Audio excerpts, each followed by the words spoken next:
the UN the civilian police advisor, and worked on places like Kosovo in particular, and has written about her experiences there. I want to start actually, I'm just trying to find the beginning of my notes. Each person I've ever spoken to, has a UN story.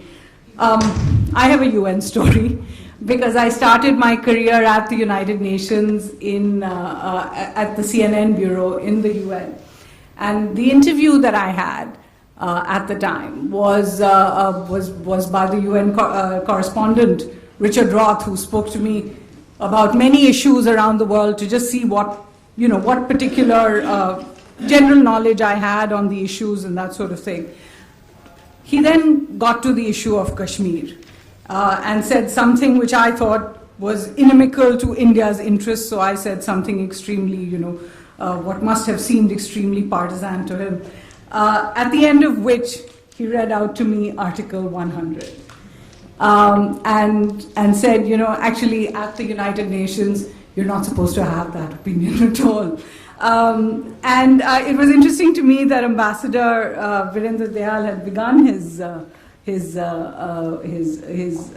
writing talking about Chapter 100, talking about the fact that the UN is what you call a little republic of its own. Give us a sense of what it was like to, in a sense, shed that entire baggage of being an Indian diplomat and move on and take on the UN cloak, as it were. Well, you want me to?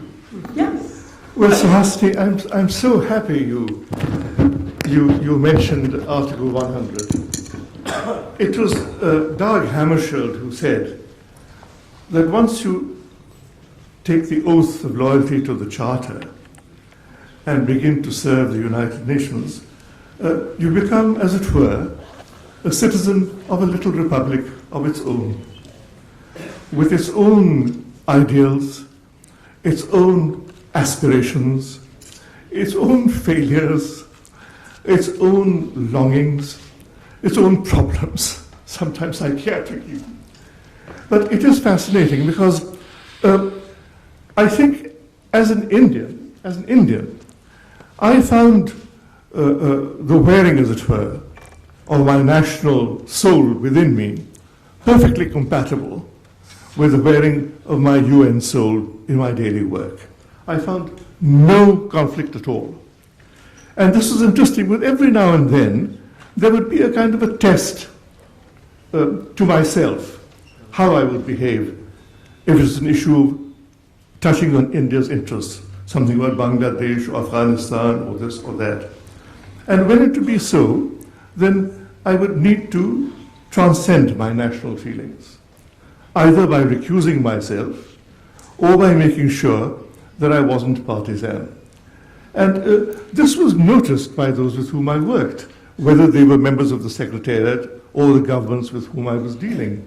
And I have to say, the general feeling of Indians serving in the UN was that their independence and their integrity was respected, not only by themselves as staff members, by member states, but most important of all, by their own government.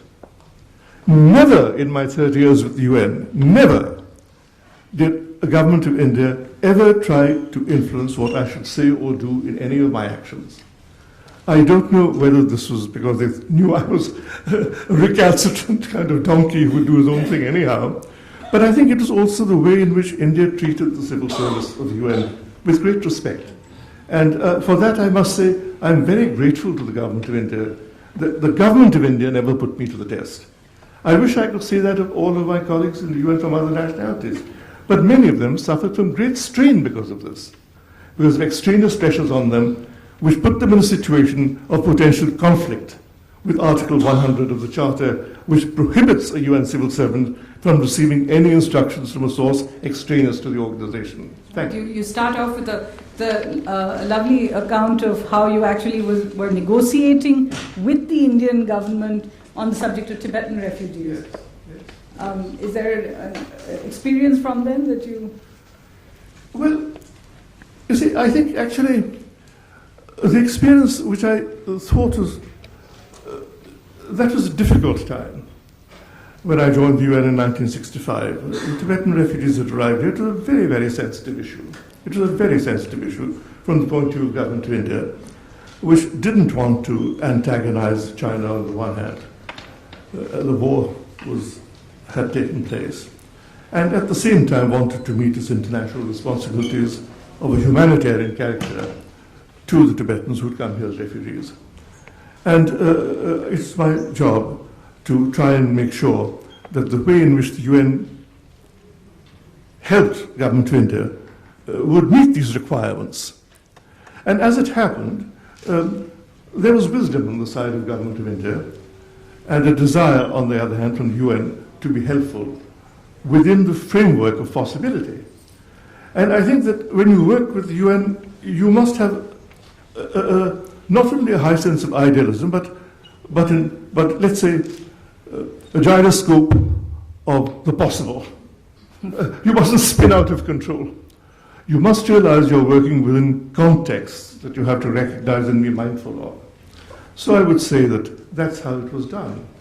But I think in terms of this, when I was asked to help soon after that, after Bangladesh came into existence, and had to help numerous times in one capacity or another, I found there again my need to transcend my own nationality in order to achieve a greater humanitarian good was important. Which was the bringing together of the families at the time.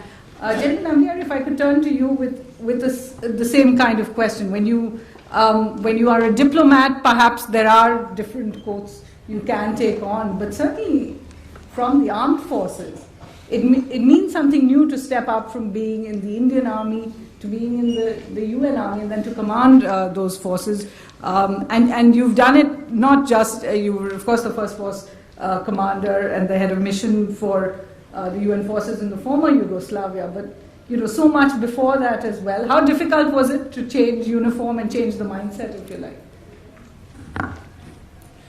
Well, I don't think there's any change of mindset required while working with the UN, because after all, I was sent there in my capacity as a senior military commander. But I must also clarify here that, I had two assignments with the UN. One was this as the First Force Commander and head of the mission in the former Yugoslavia, which was for exactly a year from the 3rd of March 1992 to the 2nd of March 1993. And then exactly a decade later, I was called up by Kofi Annan to be part of a 16-member high-level panel which he had set up to review the international security system, the mechanisms, and recommend reforms. So there were two, completely different things. But on my stint with the UN mission, I'll say this, that it was really, for me, the high point of my 4-decade-long military career, because there I was at the head of a mission where I had uniformed personnel from about 34 countries of the world under my command, which I think is a unique privilege, and I recognize that privilege. And I think I derived deep satisfaction from the fact that I was able to draw the same degree of commitment and participation that I did in the Indian Army over the decades that I spent with. So it's a question of applying the same value systems, because militaries all over the world, by and large, I think, follow it. And which is why you quoted this example of when they're outside there in the UN mission, the Pakistanis and the Indian personnel get on fine. We have here a person who commanded the forces in Somalia, and here we had a Pakistani sort of contingent there. They got on, I think they assisted each other on a couple of occasions even. So that, I think, is part of the arrangement. So it's a tremendous thing.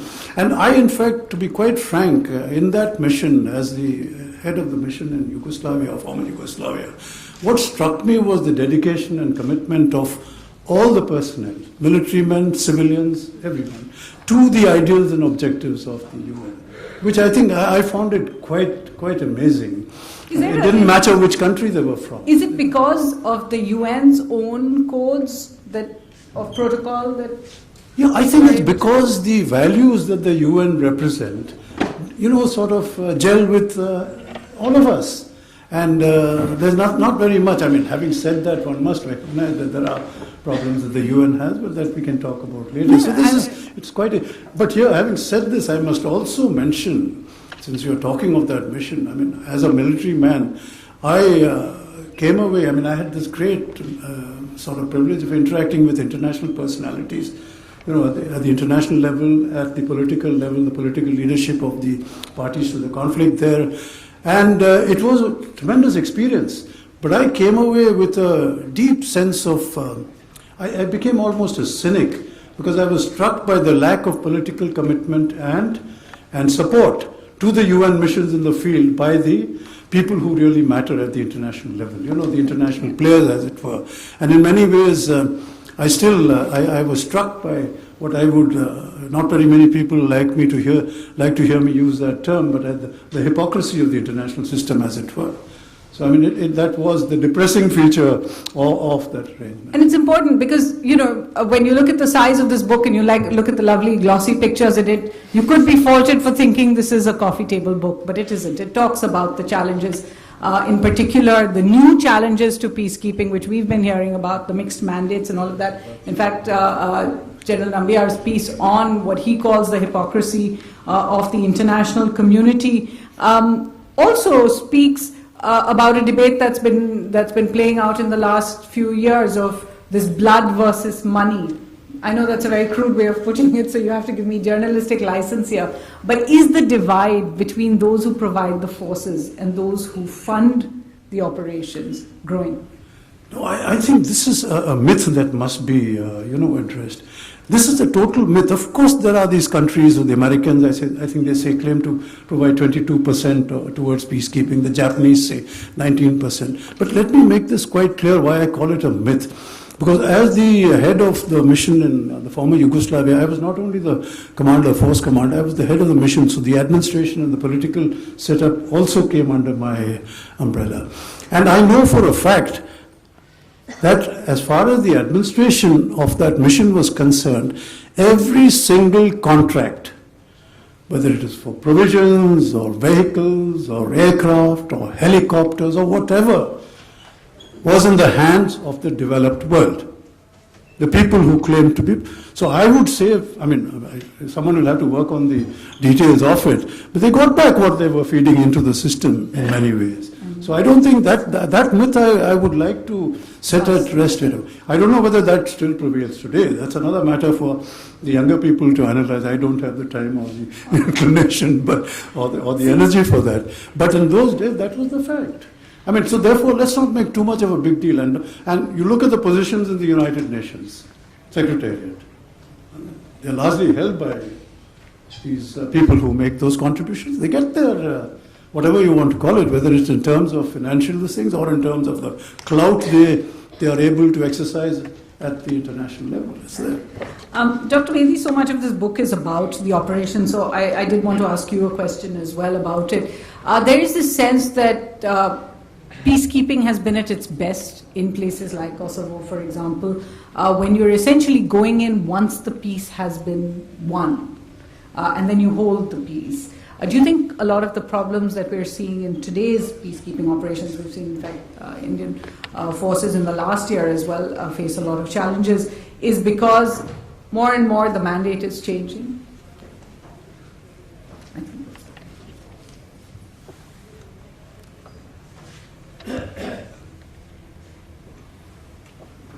Yes, the mandates are becoming more robust right now. The times I served in peacekeeping, it was more of peacekeeping to building. I left it at the building stage. Today I see them becoming more robust. I have the experience of 16 peacekeeping missions in Africa, Asia and Europe. Kosovo was one of them.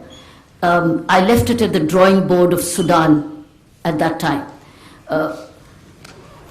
But I must give to the credit of the United Nations that if we hadn't been in East Timor, if we hadn't been in Liberia, if we hadn't been in Congo, if we hadn't been in Sierra Leone, and many other places, I don't think the world would have been at peace at the moment. I think that was an amazing peacekeeping operations at that time we did. We restored peace substantially in policing in particular, of course, in partnership with the military and all other developmental agencies. So therefore, that, to my mind, what I came back, if General Nambiar had one kind of experience, my experience in peacekeeping operations at that time was how much I loved returning home. I loved coming back to peace, back home, and in a democracy where there was rule of law with all its deficiencies. I saw height of deprivation in Africa.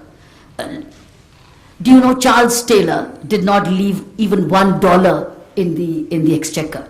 So this is the kind of corruption, deprivation, violence, exploitation of women, poverty. Everything was at its worst in all these countries. I saw East Timor roofless almost, some of it because all those roofs had been blasted off by the guerrillas which had come from somewhere. So I think at that time we were into peacekeeping. Then we started to build peace with all other sister organizations. They all stepped in and started to push in a lot of development, healthcare, prison reforms, education, development, etc. What I do see, you have already, United Nations moved from peacekeeping to peace building to collaborative United Nations, now to robust. And that's why Congo is one of the examples. What I do see as a bigger challenge is how do we use the Article 44, if I'm right, of the United Nations? Because one where I would be in sync with Mr. General Nambiar is that the association, when it's robust and under Article 44, then the engagement of the force commanders, which is military and police, has to be more hands-on. So it cannot be that you have troops and resources from particular countries and then you keep them away in discussions, whether it's purchases or whether it's operational strategies. I think that's where we need to move on towards. And robust secure engagement means more inclusive Security Council. And Security Council is just 5P.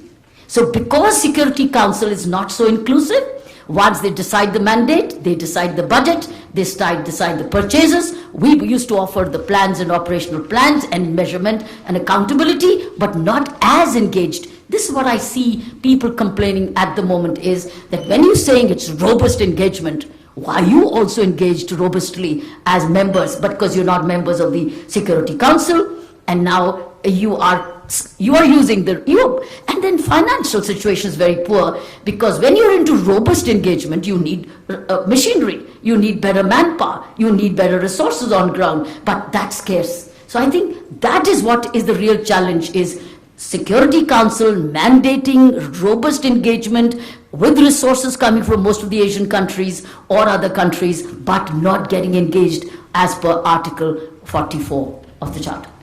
Dr. Bedi's opened all sorts of new cans now that I do want to tackle.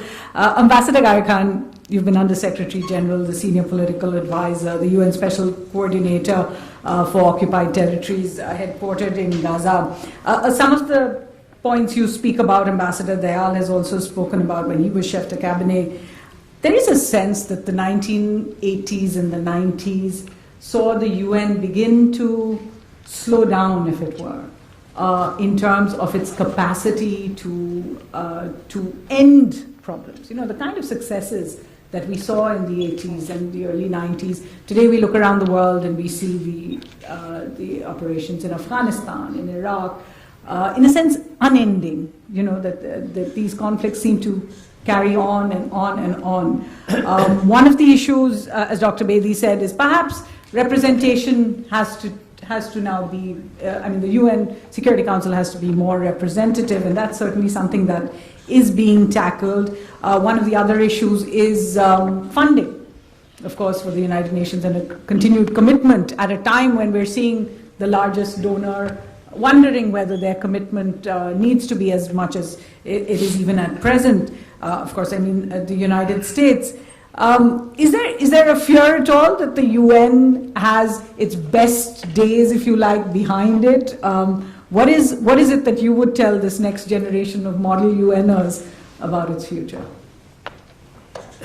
That's a very good question. When somebody starts answering a question by saying it's a very good question, which means it's a difficult question to answer. I would first like to compliment Mrs. Kiran Bedi, actually, who started this initiative of bringing this book about. Very well done. And very well.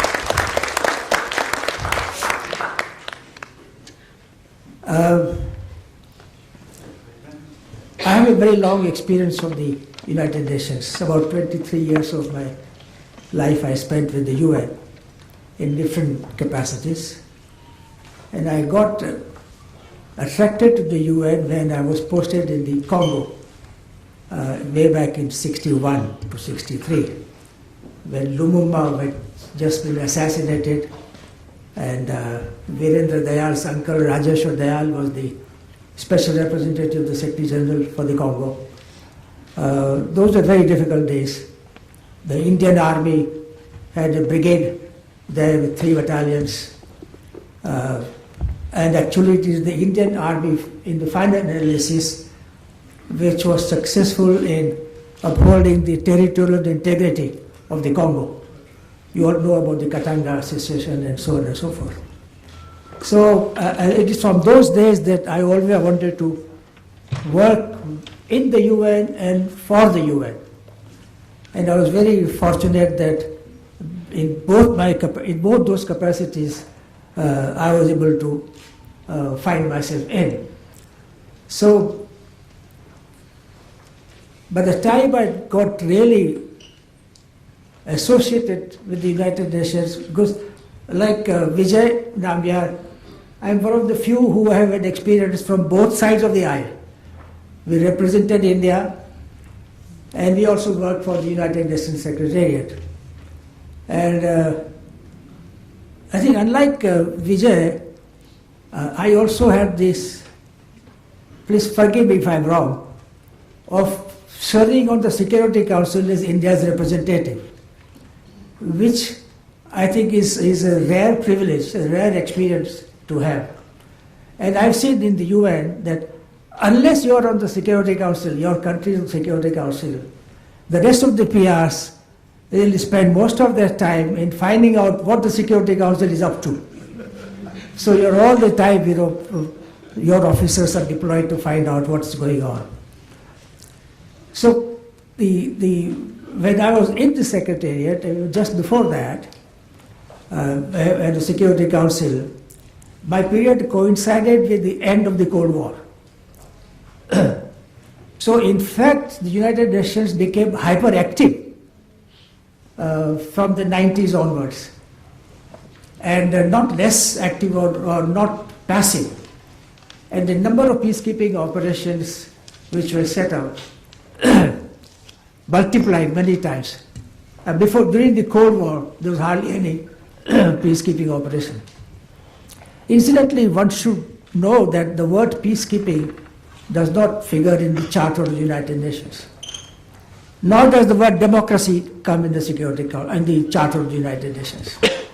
And in fact, the UN was devised, was created to deal with interstate disputes, disputes among states, not within states, not civil war kind of, not intrastate situations. But what the UN in fact has done all these last 20, 30 years, 40 years, is deal with intrastate situations, internal situations within a country. And so the thing has developed over time. Peace building or peacekeeping eventually gave way to peace enforcement under Chapter 7 of the Charter. And at one time I used to suggest that since the Security Council has not been able to function during the 50s, 60s, 70s, 80s because of the Cold War situation, the Council operated with a vengeance in the 90s, and so many operations were set up under Chapter 7. I think the record is a mixed one. Dr. Kiran Bedi has mentioned several operations which were reasonably successful. And I think much of the story, saga of the UN is not really narrated yet, because much of the work of the Secretaries General is done behind the scenes. Secretary General Perez de Cuellar, with whom my friend here, Virendra Dayal, worked very closely, he resolved many questions, especially in Central America, through his mediation, through his mediatory efforts, and the world doesn't know about it. We all know about Somalia and Rwanda, and of course those were disastrous. What Boutros Ghali used to say, that there was the rich man's war and the poor man's war. And when the Yugoslavia happened, all the big guns, the Brits and the Americans and the Belgians and the Dutch and everyone, they went there. Nobody would want to go to Rwanda or Somalia. So I think I'm answering your question rather long-windedly, but what I would like to say is that the United Nations in future, if I think you asked me what I should tell the young, well, I would not like to disabuse young generation of their idealism, if they have any, in the United Nations. They should certainly support, and I think it comes naturally to us Indians. It is in our nature, I think. We have been brought up with this slogan of Vasudhaiva Kutumbakam. So we all feel very attached to the United Nations. So I would encourage very strongly all the younger generation today to study the United Nations, not to have a bleary-eyed image of the United Nations. It is, after all, run by human beings, and human beings will make mistakes. And the states, they must also recognize that this is a political body. United Nations is a political body. Security Council is not a court of justice. Decisions there are taken on political considerations. But the amazing thing is that in spite of our very bitter experience with the Security Council, starting from 48 onwards, and Mr. Nehru was so fed up and so exasperated with the Security Council at that time. But in spite of all that, he and India as a whole kept up its belief and fundamental attachment to the United Nations. All right. You did mention, the different ways people look at one war versus another. So at the risk of taking on some of the criticism here, since we're all being so honest, you've written in your memoirs about the fact that CNN, in a sense, became the 16th member of the UN Security Council. This is during the Gulf War, when a lot of the member states weren't necessarily sharing what they were doing at the time. But how much of a role do you think the press has played when it comes to the UN's mandate? Does it actually decide which way the UN looks and which way the UN doesn't? Well, unfortunately, it is the Western media which seems to be calling the tune. We have hardly any Indian representation, media representation in the areas of conflict today, whether in the Middle East or Afghanistan or wherever, Congo. I don't think we have any Indian journalists posted there. When I was in the Congo, there were two Indian journalists who were posted there. One from PTI, one from Times of India. But now I don't think we have any such thing. So it is the Western media which calls the shots and which lays down the line that people take towards the United Nations. And Western media, by and large, is very critical. Even though it is the Western countries, I think General Nambiar said it is the developed countries, which are mostly Western countries, who call the shots in the United Nations. It is their media which is critical of the United Nations. So the United Nations, as Boutros Ghali used to say, one of our roles, he said, is to act as the scapegoat. So whatever the failures of the United Nations, they blame the Secretary General. I think after the British Empire. Sorry? After the British Empire. So I think the media has a very important role to play to bring the true facts. But who is going to bring the true facts to the notice of the public? That's the question. So journalists like you could do it very effectively. And I hope that the Hindu will deploy you somewhere, not on more a than I permanent hope. basis, but from time to That time. they will. What's also interesting in this book is the little nuances when it comes to how each of them negotiated diplomatic, brinkmanship and all the rest. And there's a lovely bit where Ambassador Ghai Khan talks about the importance of the word "the." Would you like to explain? Well, that, there's the resolution called 242 of the, I think all of this informed audience knows about it. But after the 67 June war between the Arabs and Israel, the kind of a ceasefire was brought about. And then the famous resolution, some resolution had to be drafted and prepared. And so the sticking point was to ask Israel to withdraw from the territories that they had occupied during the 67 war. And of course Israel was not going to do that. They were refusing to do that. And so there was a big tussle going on about the wording, the drafting of that crucial paragraph. And finally the solution was found around the definite article "the." Now, if the resolution says that withdraw from territories occupied during the war. Now, in English, it doesn't make any sense because we have to say the territories or one of the territories or something like that. But it says withdraw from territories. An article, Lord Carrington was the British ambassador there. And then Viru, I think, was also probably deeply involved with that. And so then he finally said that let's drop this word "the." So it said from territories occupied in English because the original version was English. But in French or Spanish, it doesn't change because it's just from their territoire. So the French refused to drop their definite article, but the English-speaking countries agreed readily. And so this was the compromise which was found, which Israel uses to justify its non-withdrawal from the territories. Even today.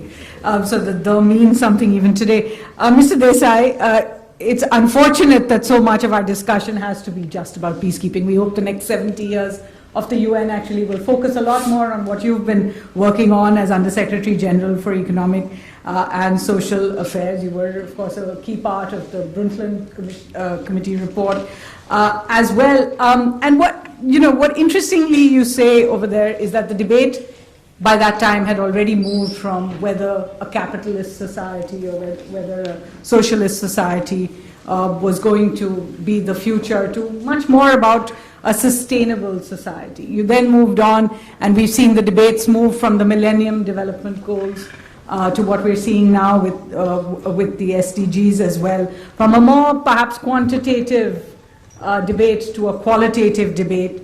And then we come up against this block, which I mentioned earlier, where the largest donor to the United Nations now says, maybe I don't need to be as involved. I mean, cuts of $1 billion or more have been seen before, but perhaps not at such a critical juncture. What do you think is going to be the biggest challenge in taking these important issues forward? Can I just, I'll do that, but can I just quickly mention one little nice addition to this little twist on language? The UN also invents adverbs. And one of the adverbs that was invented was in the Cyprus case, where the whole issue was the basis on which Turkey would govern.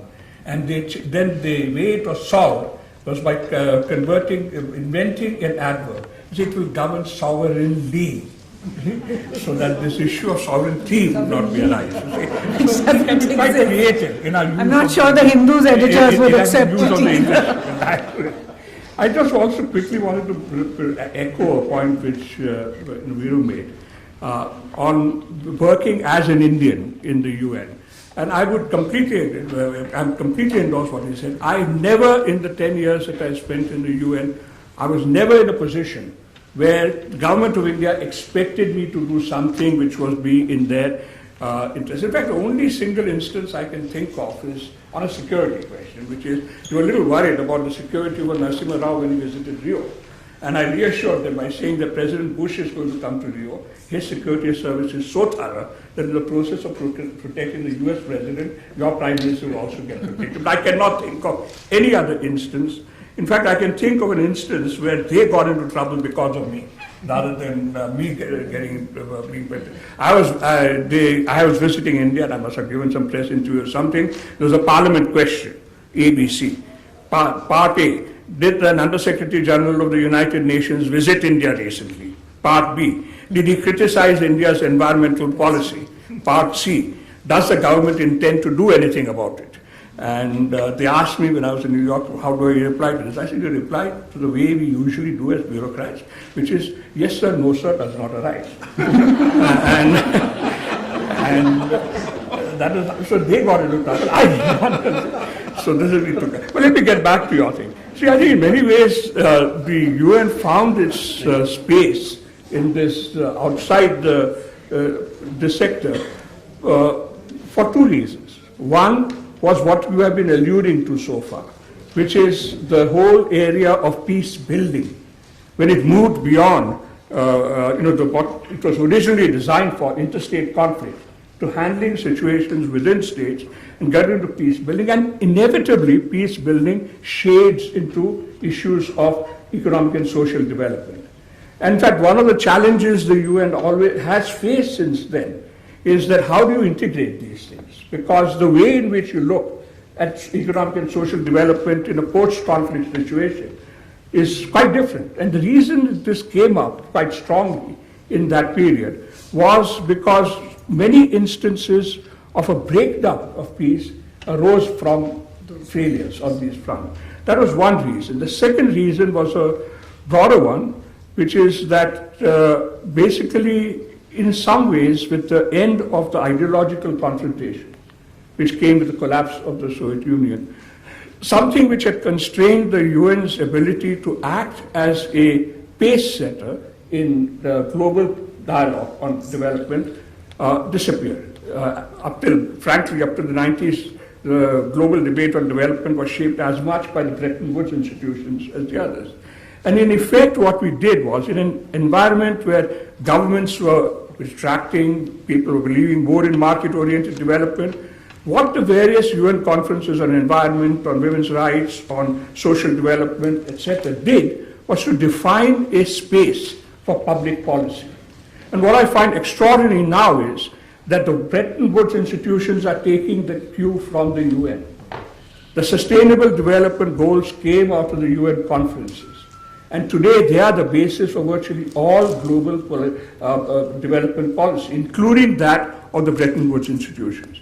Today they need the UN more than the UN needs them. And final thing I wanted to really say is, in many ways, it's a mistake, particularly in the area I worked in, to see the UN as a player in the power structure. You cannot change the world's power structure through the UN directive just by itself. I would see the UN more as an institution which persuades people who have power to act in a different way from what they would do for global good. So it's that persuasive power. And that, I think, is what really appeals to people who work there. Why they become, as Viru said, in a sense disconnected from their national self. Because it taps a spirit of idealism. And I think in some ways we in India respond to it because we are used to political forces which are outside the power structure. People, somebody like Mahatma Gandhi or Jayaprakash Narayan, people who did not have formal power, but who had immense moral influence and could shape the way in which other people use power. And I would urge that we see the UN still as an institution which is outside the power structure and can be most effective when it captures a moral sentiment, which can then shape people's opinions. And I used to argue that the UN Secretary General must be a community leader. He is not the president of a world government. He is a community leader who has to speak for a community. And final thing, the big countries don't need the UN. The people who need the UN are the small countries. And so don't ask big countries whether what they are going to do or etc. Ask the small countries whether they need the UN. And I tell you that they are the ones whom we should be asking for. I think, Dr. Tharoor, we want you up on stage.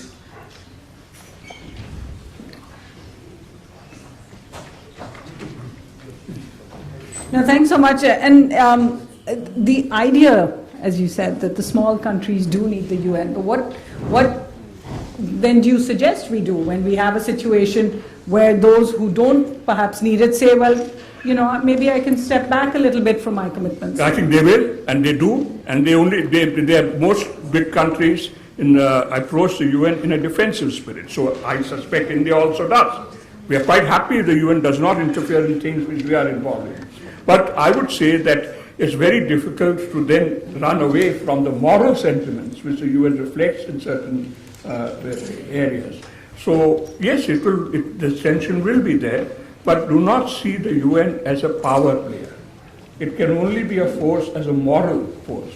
And I mean moral in a very general sense. I don't want to make it sound as if, but essentially think of Jayaprakash Narayan, think of Mahatma Gandhi. More as a community, grassroots. Do not think of ordinary politics. Ambassador Dayal, you're smiling.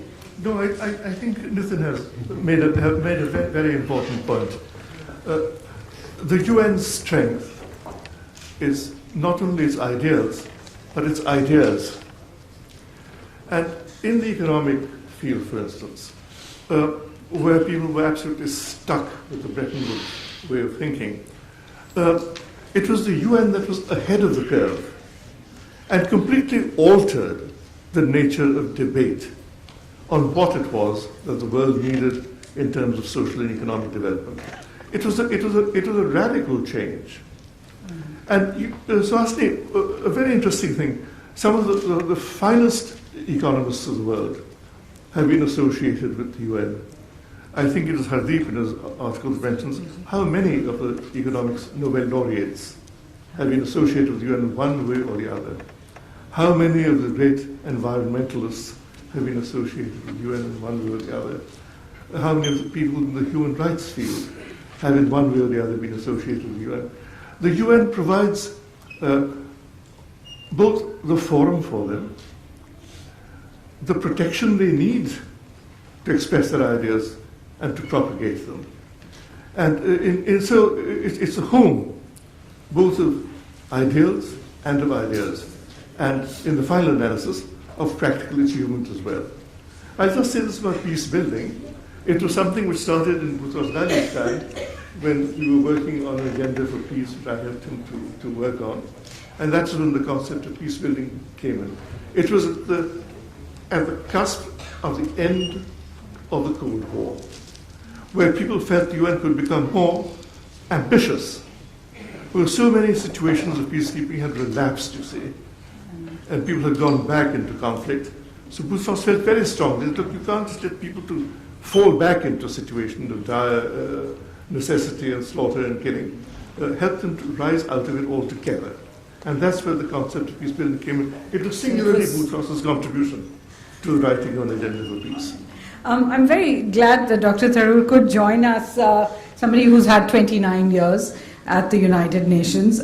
We're having this discussion about where, has the UN still got its best days ahead of it?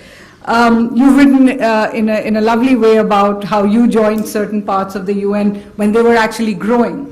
In fact, he says that if you really want to double your budget and triple your manpower, hire me in there. Do you think that's now in danger, that we are going to see a smaller UN as more nationalism takes over a lot of the member states? Thank you, Suhasini. First of all, apologies to everybody. I think the organizers knew that I was going to be late. Parliament is in session and one could not be absent during question hour. I've slipped away while it's still in session, but I didn't want to be absent from this historic moment here with the United Nations in India. I also wanted to say, just on a personal note, how absolutely wonderful it is to share the stage with these 5 other individuals. They have all been dear friends whom I have had huge respect for, and I've known at various stages of my career.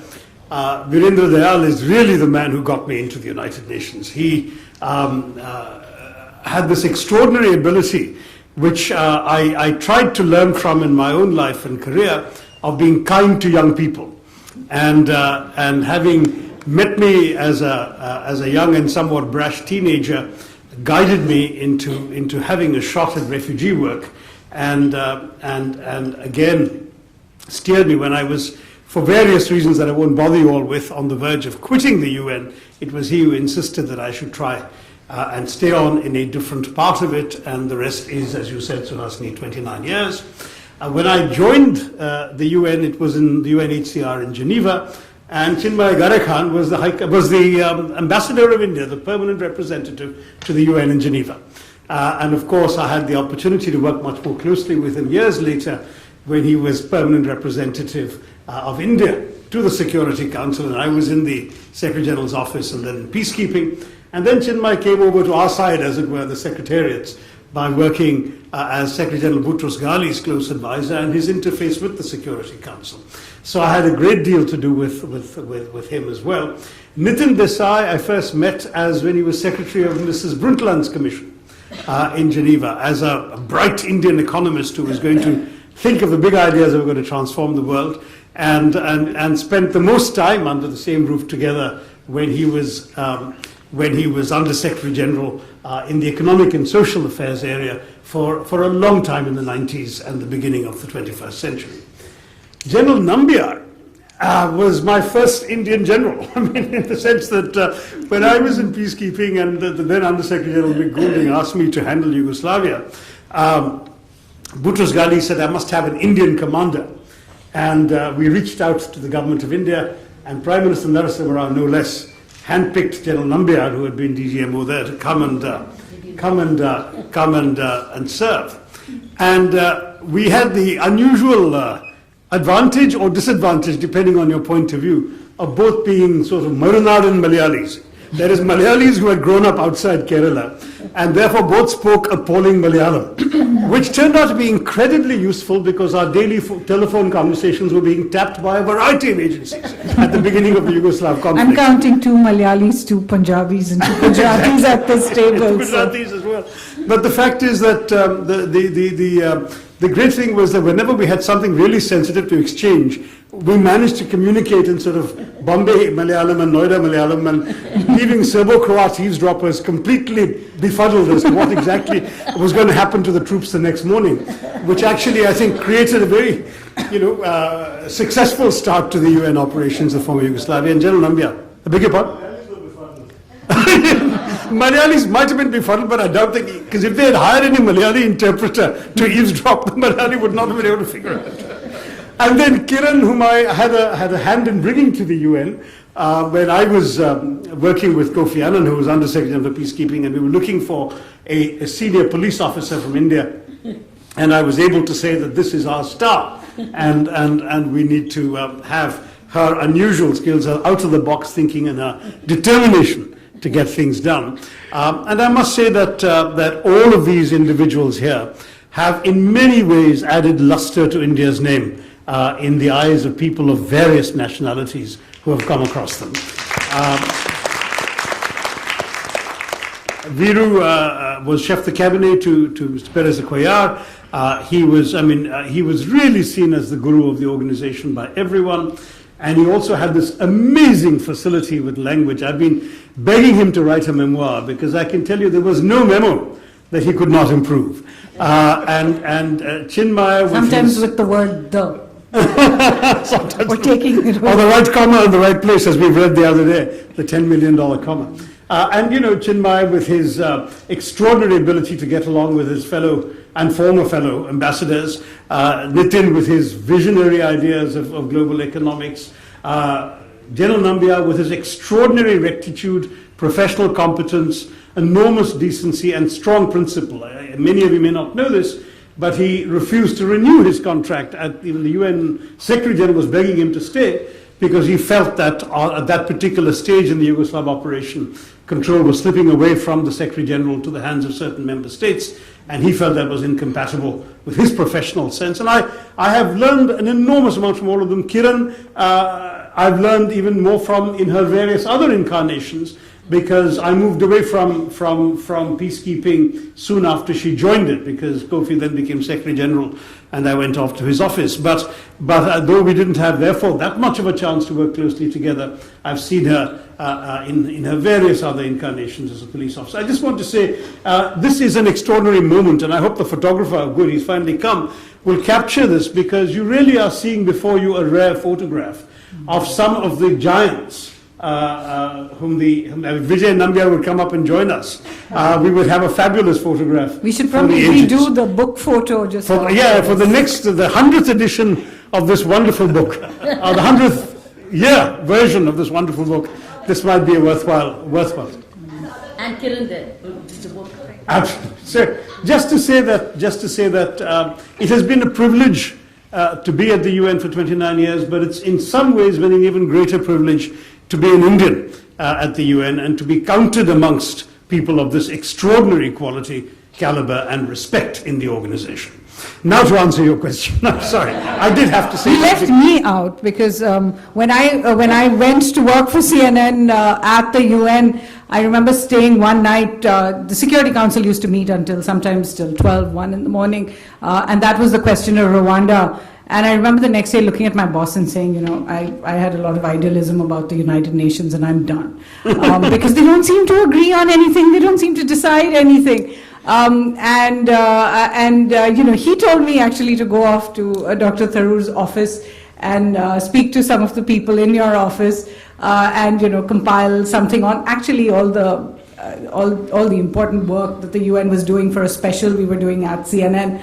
And what I do remember from what you're writing as well is that you have to keep reminding yourself about the great work the United Nations does when it helps one particular person. Dr. Tharoor has written very nicely about a Vietnamese family as well that he was able to save, and I hope you will tell us about that. But come back to my question about the budgets. Well, I am proud to be able to say that I was present at the start of Suhasini's impressive and illustrious journalistic career. Now, I was only confining myself to the UN officials, but she certainly was one of the very many good journalists from India who've also been in the UN. But Suhasini has gone on to bigger and better things than almost anyone else who served there, I think, from India. So on Suhasini's question about whether the UN's best days are ahead of it, I have to say the evidence does not suggest that is likely to be the case. And I don't mean to rain on this parade because we're celebrating an important milestone in the history of an important organization. I do frankly believe there is no alternative to the UN, but I definitely believe the UN can be improved. And at the same time, we're looking at a cluster of global geopolitical circumstances which are undoubtedly challenging for those who do wish to improve the UN's function. We are looking at a time when the principal donor country is headed by a president who has, in all his years of being a very visible figure in New York, never bothered to step into the building more than once or twice, and for very personal purposes only. He has never associated himself with anything to do with the UN. He has not hidden his contempt for many international institutions, and he has not poured cold water on the initiative of one of his backers to introduce a bill in the US Congress that would pull the US out of the UN. I'm told that in the proposed spending cuts of the Trump administration, there is a huge cut proposed for the allocation to the United Nations. Now, all of this has certain consequences, and I think it would be disingenuous of us to pretend that the UN of today is in the same position as it has been in earlier years. Secondly, the world itself is going through a very extraordinary transition geopolitically. We had the Cold War period, during which a skilled UN Secretary General could carve out a wonderful space for the organization. Dag Hammarskjöld, of course, was the greatest in many ways in everyone's estimation for having created many of the things that made the UN worthy of the Nobel Prizes it won, particularly peacekeeping, but also for carving out a specifically independent space and voice for the Secretary General that later Secretary General like Kofi Annan were able to build upon or use. But even the less sort of flashy, or if you like, overtly public Secretaries General like U Thant and Javier Perez de Cuellar were able to use their diplomatic skills to maneuver between the two antagonists in the Cold War, because the main thing to ensure was that neither could feel at a disadvantage by any actions being taken by the UN, but neither at the same time would feel that the Secretary General and the institutions were their cat's paw. And with great adroitness, these underappreciated Secretary General carved out that space and pushed it forward, and the UN was really thriving when the Cold War ended.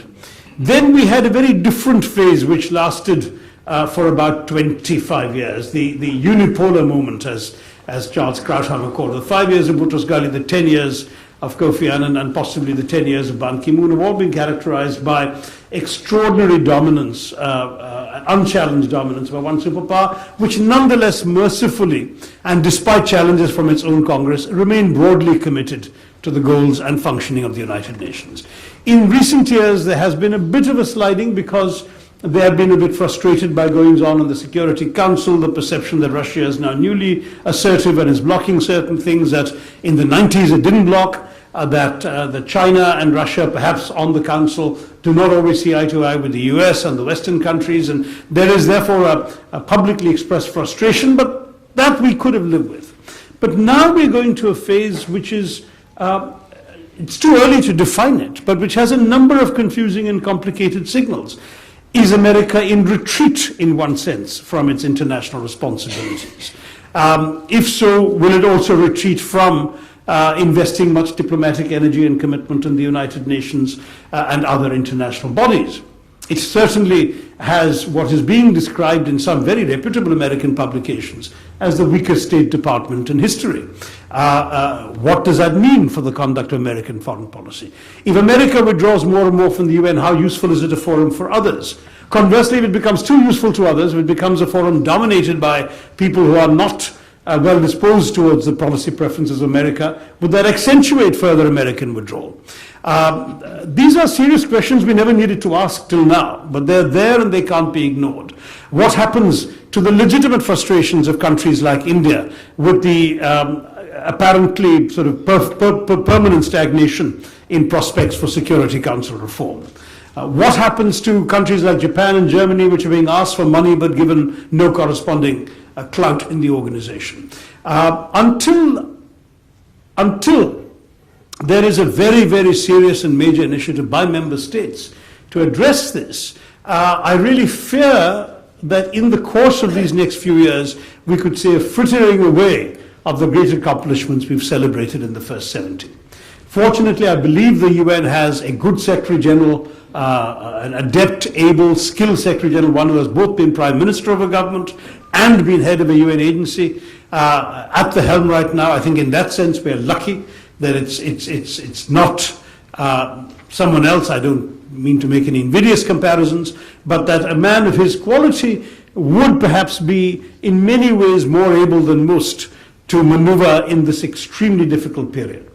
But it's neither bipolar nor unipolar. It's kind of not yet multipolar. It's in a process of transition, which I think is going to challenge the UN leadership considerably. And so to say something, entirely optimistic, like the best days of the UN are ahead of it, I'm afraid I can't bring myself to do so. I can affirm that the UN is vital. I can affirm that in many ways it's only a mirror of the world. It reflects all of our limitations and failings as well as member states, as nation states. But at the end of the day, to make it work, you do need the big powers. You need all countries, but you need above all the big permanent five and say another 5 or 10 major powers, without whom the organization would descend into irrelevance and then into collapse. And that is obviously not what we want to see happening. Important inflection point over there. There's this marvelous story that the old Soviet ambassador to the UN, Yakov Malik, used to tell, which I loved recycling in my speeches to hostile American audiences when I was Under Secretary General for Public Information. And that was, Yakov Malik would say that it was a story about Adam and Eve in the Garden of Eden. He says that Adam found one day that Eve was becoming indifferent to him. So Adam said to Eve, "Eve, is there someone else?"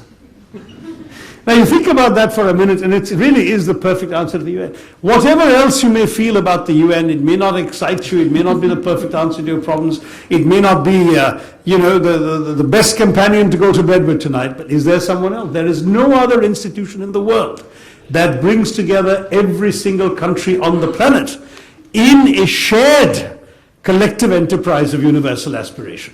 And whether that aspiration is always fulfilled, we're human beings, we're imperfect. Dag Hammarskjöld said it brilliantly, somebody must have quoted that line by now, that the UN wasn't created to take mankind to heaven, but rather to save humanity from hell. Again, one of my favorite themes, because that is ultimately the best the UN can do, is to prevent things from getting worse. But that's no mean aspiration.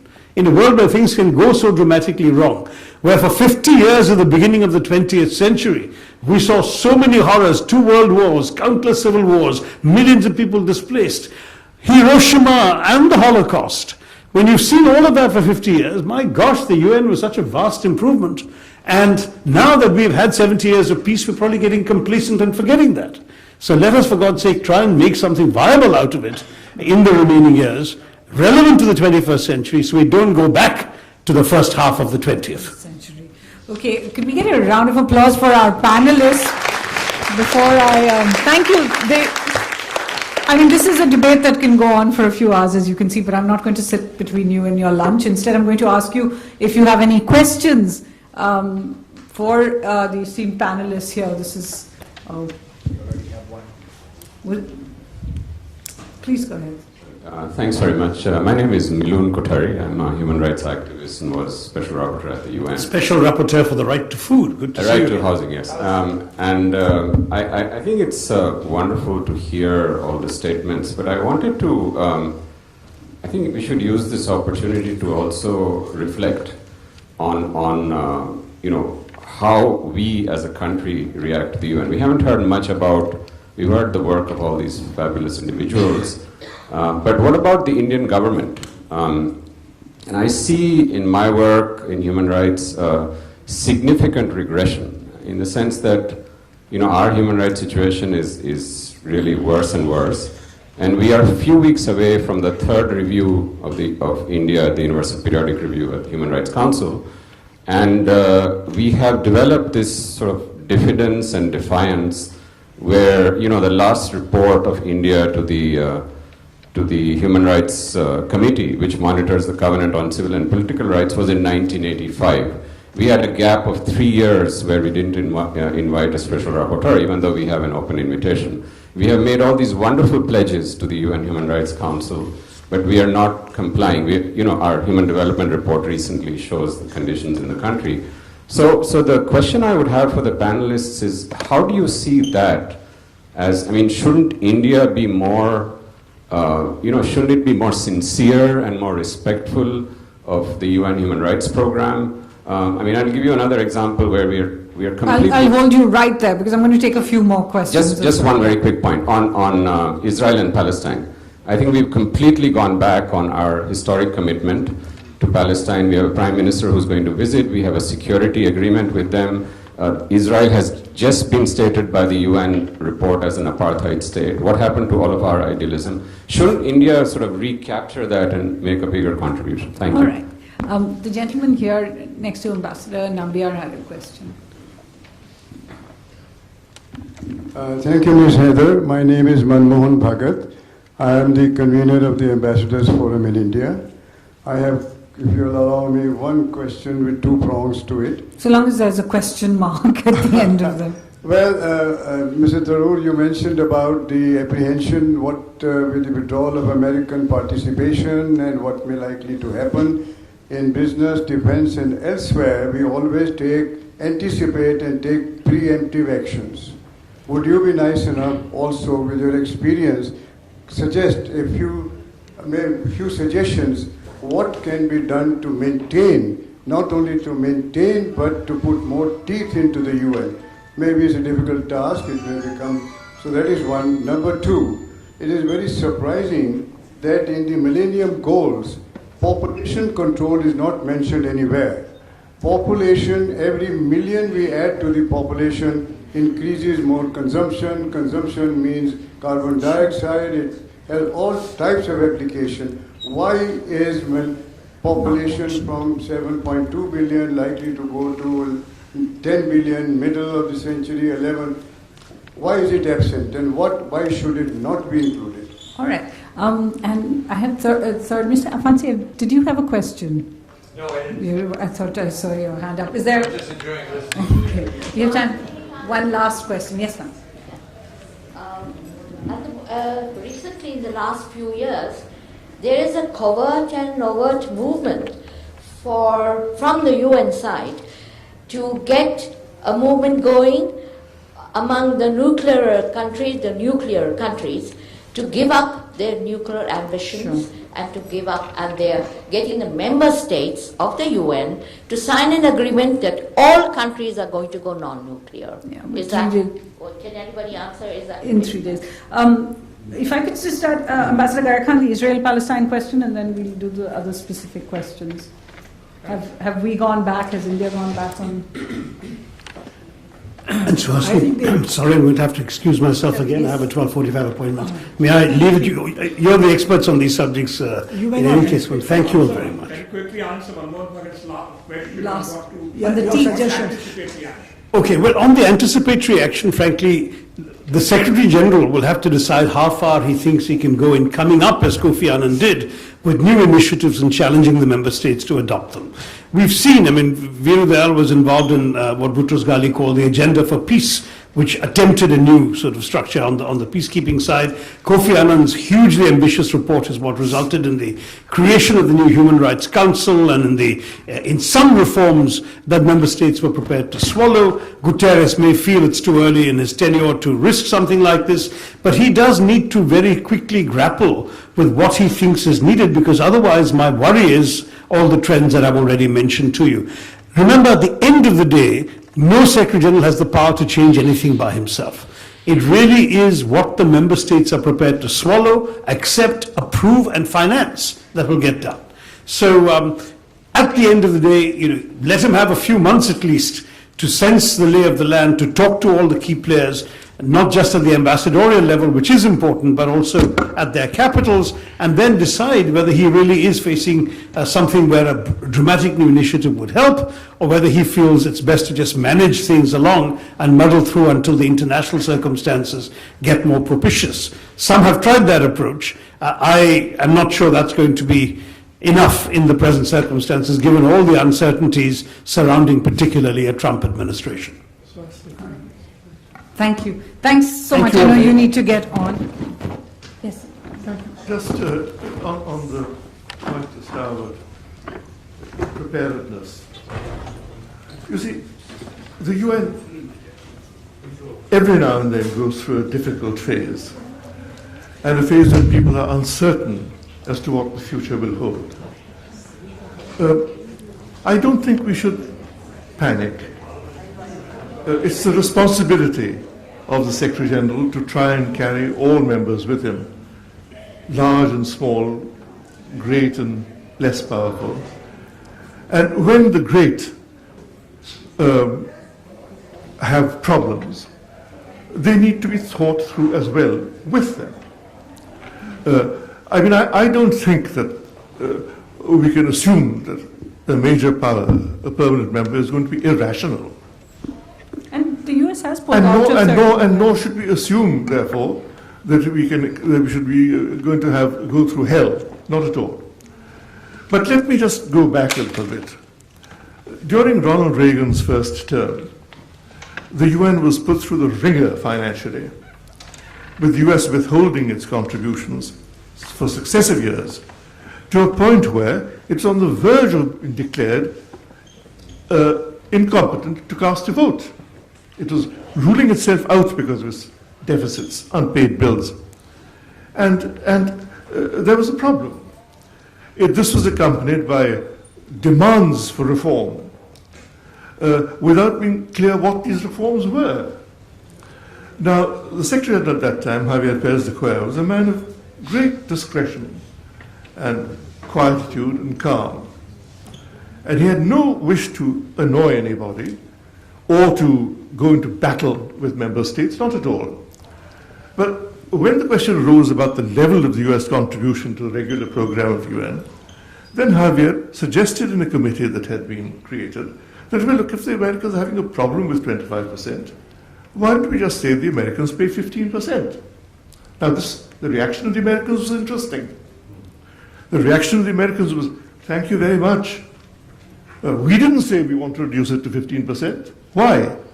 Because it gave America more power to be assessed at 25% and threatened to withhold than to be reduced to 15% and to lose that power. So, you know, it's an interesting about game. how you, and as it happens at that time, it happens at that time. Javier was in touch with Olof Palme, who was then Prime Minister of Sweden. This was shortly before he was assassinated. And Mr. Palme, who was a great supporter of the UN, he was actually trying to work his way through with other countries to see how, if the situation arose, which heaven forbid it should, the slack could be picked up by others, even if temporarily, till matters were sorted out. In the event, after all of this, Ronald Reagan's administration came through perfectly well. Right. So And there was a series of it's not successes. always the end of the world. No, I it's get not. that. Ambassador Garkhan, if you could address the Israel-Palestine question, and then I'm going to turn the population goal to you, and we can wrap. Was the question about India and Palestine or UN and Palestine? Because here we are here today discussing United Nations and India.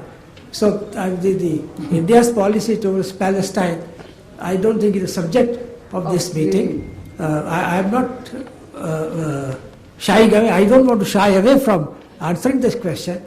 But does it fall within the ambit of today's discussion? Understood. Mr. Desai, would you like to... On population. I'm afraid, Mr. Bhagat, We'll take it to the lunch. Mr. Bhagat, this is one area in which the UN does not have a clear consensus because of obvious religious reasons. So let me just end with a lovely story. When we were negotiating the Rio conference, and the language on population was set at a standard language which is used in all UN meetings, there was a Latin American delegate who refused to agree. So I went to him and I said, why? Your president has agreed to this. And this man drew himself up to his full height and breadth and says, on this matter, I do not take orders from my president, I take orders from him. And what do I do? So I went to his representative on earth, the Holy See, and then we would have both persuaded this chap. So I'm afraid it's an area which will remain ambiguous because the UN does not have a clear consensus on population. It has an ambiguous one. Sir, it's a very critical area. It's really a critical area, but that doesn't stop countries doing work on it. We'll leave it to another day and another debate. Thanks so much for joining us. Can I? Do you want to make it? Yep, very quickly. I think I'd like to add to what I'd like to address this question of the forward way ahead for the United Nations, and the task and the challenge which the new Secretary General could and is probably lying unaddressed. And I think the biggest challenge before the new Secretary General is how does he deal with terrorism? Let's not shy away from that. Terrorism today is a global template, and there is hardly a country which is not affected. Either one is contributing to it or is being a victim to it. And I think the biggest challenge before the current Secretary General would be how does he address the issue of global template of terrorism. And for that, I have small 2 points. The second challenge is how does he bring about sustainable sharing of information. In UK has been affected. India's parliament was affected. UK's parliament has got affected since yesterday. It is democracy which is being hit. So I think the biggest challenge, if you're looking for where Shashi left, is what is the likely challenge is not only America's financial support and remaining as a contributor, a major player, but I think the current challenge before the new Secretary General is the treaty, is the CCIT. How does he take the CCIT forward, which is Comprehensive Convention in International Terrorism, of which India has been a very big spokesperson. Our Prime Minister and our leadership has been asking for definition of terrorism. We've failed to define terrorism yet in this convention. We worked on processes, we worked on procedures, but what is the biggest challenge, I believe, to keep UN relevant is going to be how does it deal with terrorism. Second is these digital platforms which are being now used for clearly making virtual communities for visceral hatred. Now, who does the world, where do we assemble ever? Where is the body, as he very rightly said? Where is the body which brings everybody together other than the United Nations? So it's the United Nations which has to come to address the definition of terrorism, and secondly is this virtual community which stems the hatred, the visceral hatred which is being emerged. I think these are the real challenges, friends. I'm no experienced, I'm not an expert at all, but as a cop, as a law enforcer who's looking at terrorism from the world over, I think this is the real challenge.